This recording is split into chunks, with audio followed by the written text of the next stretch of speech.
ایک بار کسی نے ان سے پوچھا، یا علی، آپ نے اپنے رب کو کیسے پہچانا؟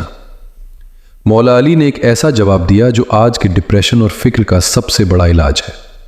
آپ نے فرمایا، میں نے اپنے رب کو اپنے ارادوں کے ٹوٹنے سے پہچانا۔ اس کا مطلب سمجھیے، جب ہم پوری طاقت لگا دیتے ہیں، ہر تدبیر کر لیتے ہیں، پھر بھی کام نہیں ہوتا، تب ہمیں سمجھ آتا ہے کہ اوپر کوئی اور ذات ہے جو ہم سے بہتر فیصلہ کرنے والی ہے۔ ہماری ہار میں ہی خدا کی جیت چھپی ہوتی ہے۔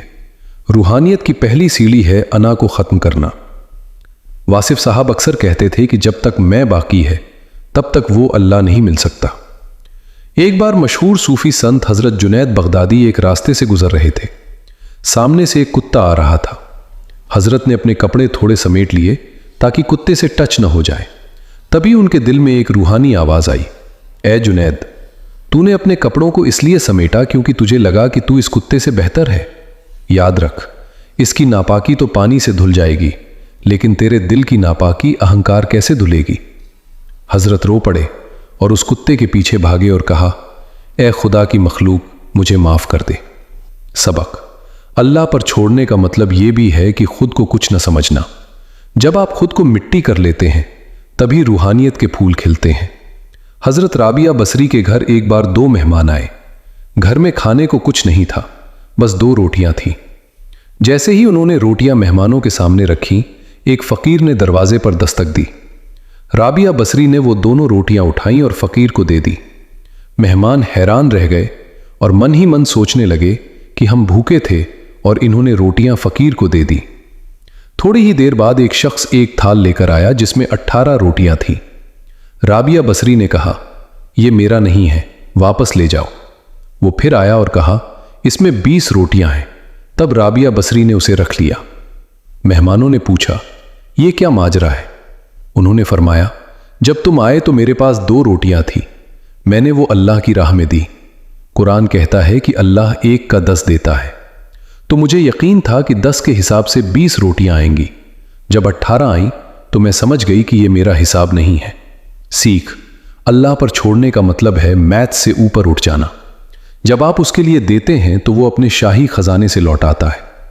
واصف صاحب سے کسی نے پوچھا، حضرت، دعائیں مانگتے مانگتے تھک گئے ہیں پر حالات نہیں بدلتے۔ آپ نے مسکرا کر کہا، بیٹا، حالات نہیں بدلتے کیونکہ تم حالات بدلنا چاہتے ہو۔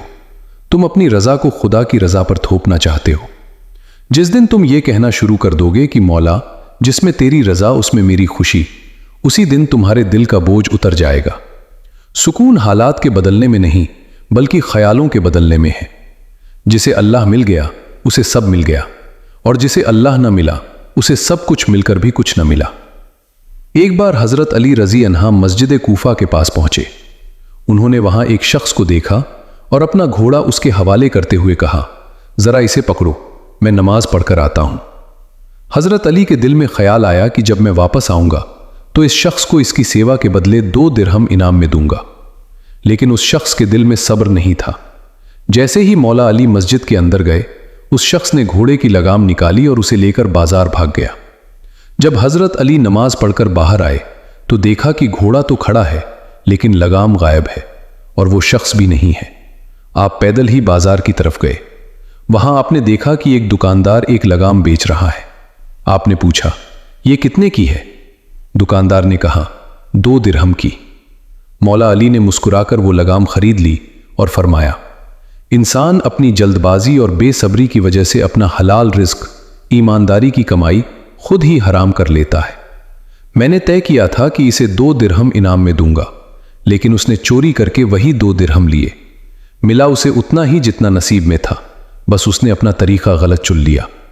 سیکھ: اللہ پر چھوڑ دینے کا مطلب ہے کہ جو تمہارے نصیب میں ہے وہ تم تک پہنچ کر رہے گا۔ غلط راستہ اپنا کر اسے گندا مت کرو۔ خیبر کی جنگ میں جب بڑے بڑے یودھا ناکام ہو گئے تب مولا علی میدان میں آئے۔ آپ نے خیبر کے بھاری دروازے کو ایک ہاتھ سے اکھاڑ دیا۔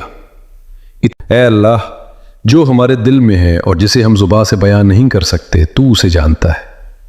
ہماری پریشانیوں کو سکون میں بدل دے۔ ہمیں وہ صبر عطا کر جو تیرے فیصلے پر راضی ہونا سکھاتے۔ ہمارے نصیب کو اپنی رحمت سے سنوار دے اور ہمیں کبھی خود سے دور نہ ہونے دینا۔ یا رب، ہمیں مولا علی جیسا توکل عطا کر کہ جب ہم اپنی پوری کوشش کر لیں تو نتیجے کو تیرے سپرد کر کے چین کی نیند سو سکیں۔ ہمارے ارادوں کے ٹوٹنے پر ہمیں اپنی پہچان عطا کرنا اور ہمیں ان لوگوں میں شامل کرنا جن پر تیری خاص عنایت ہوتی ہے۔ مولا ہمیں شکووں سے بچا اور شکر کی توفیق دے، ہمارے دلوں سے کل کا خوف نکال دے اور ہمیں آج کے سکون میں جینا سکھا دے۔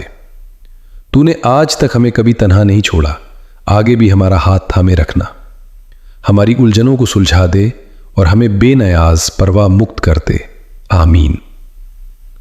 اے ہمارے مالک، تو نے قرآن میں وعدہ کیا ہے کہ مشکل کے ساتھ آسانی ہے، ہماری مشکلوں کو آسان کر دے۔